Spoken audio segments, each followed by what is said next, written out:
Hi, എല്ലാവർക്കും നമ്മുടെ പുതിയൊരു വീഡിയോയിലേക്ക് സ്വാഗതം. ഇന്നത്തെ നമ്മുടെ റെസിപ്പി നമുക്ക് എല്ലാവർക്കും ഇഷ്ടപ്പെടുന്ന ഒരു ഉണ്ണിയപ്പത്തിൻ്റെ റെസിപ്പിയാണ്. വളരെ രുചികരവും എന്നാൽ വളരെ എളുപ്പത്തിൽ തയ്യാറാക്കാൻ പറ്റുന്ന രീതിയിലാണ് നമ്മൾ ഇന്ന് ഉണ്ണിയപ്പം തയ്യാറാക്കുന്നത്.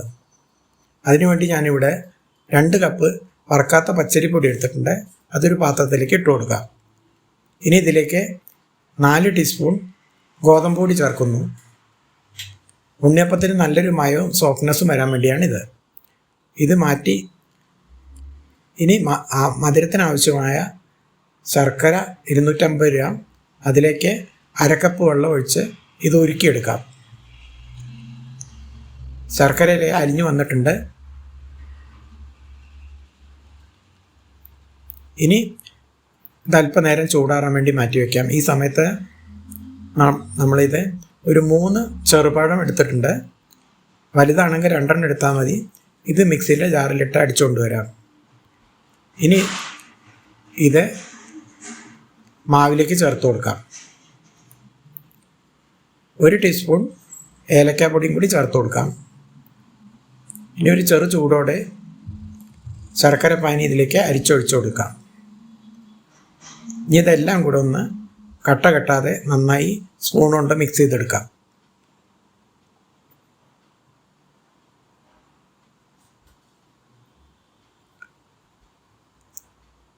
അപ്പോൾ മാവ് നന്നായി മിക്സ് ചെയ്തെടുത്തിട്ടുണ്ട്.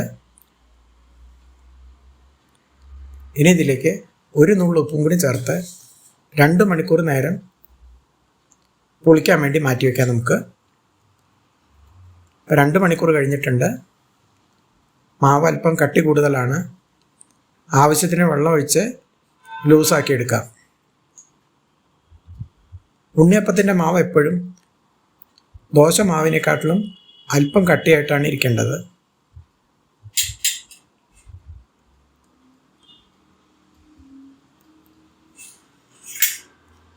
ഇതേമാതിരി ആയിരിക്കണം നമ്മുടെ ഉണ്ണിയപ്പത്തിൻ്റെ മാവ്. ഇപ്പോൾ ബാറ്റർ ശരിയായിട്ടുണ്ട്.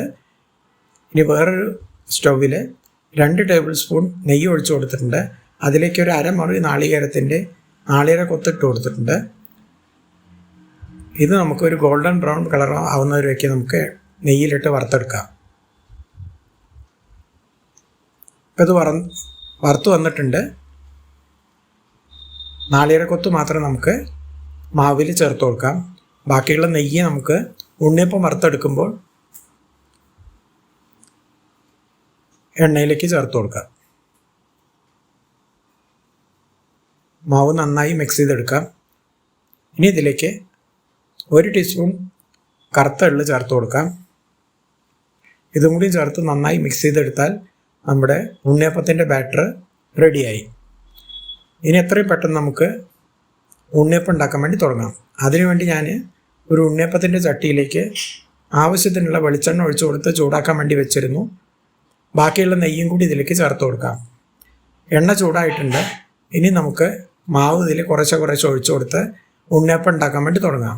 ഒരു 3/4 ഭാഗം ബാറ്റർ ഒഴിച്ചു കൊടുത്താൽ മതി. അല്ലെങ്കിൽ നടുഭാഗത്തു നിന്നും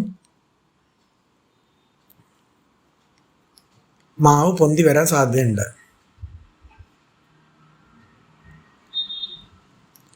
അപ്പോൾ ഒരു ഭാഗം കളറ് മാറുമ്പോൾ നമുക്ക് ഉണ്ണിയപ്പം മറിച്ചിട്ട് കൊടുക്കാം.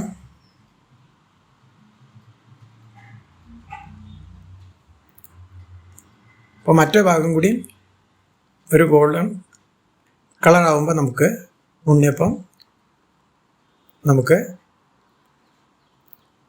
എണ്ണയിൽ നിന്ന് മാറ്റിയെടുക്കാം.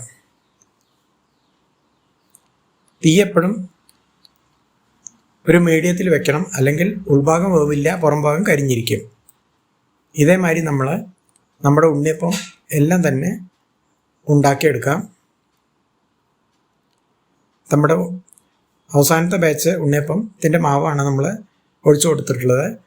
അത് നമുക്ക് എണ്ണയിൽ നിന്നും ഇതേമാതിരി കോരിയെടുക്കാം. വളരെ എളുപ്പത്തിൽ തയ്യാറാക്കാൻ പറ്റുന്ന ഈ ഉണ്ണിയപ്പത്തിൻ്റെ റെസിപ്പി നിങ്ങൾക്ക് ഇഷ്ടമായെന്ന് വിചാരിക്കുന്നു. ഇഷ്ടമായാൽ സബ്സ്ക്രൈബ് ചെയ്തിട്ടില്ലെങ്കിൽ ഒന്ന് സബ്സ്ക്രൈബ് ചെയ്ത് സപ്പോർട്ട് ചെയ്യുക. അതുപോലെ ലൈക്കും എല്ലാവർക്കും ഒന്ന് ഷെയർ ചെയ്ത് സപ്പോർട്ട് ചെയ്യുക. വേറൊരു റെസിപ്പിയുമായി വരുന്നതുവരേക്കും നന്ദി, നമസ്കാരം.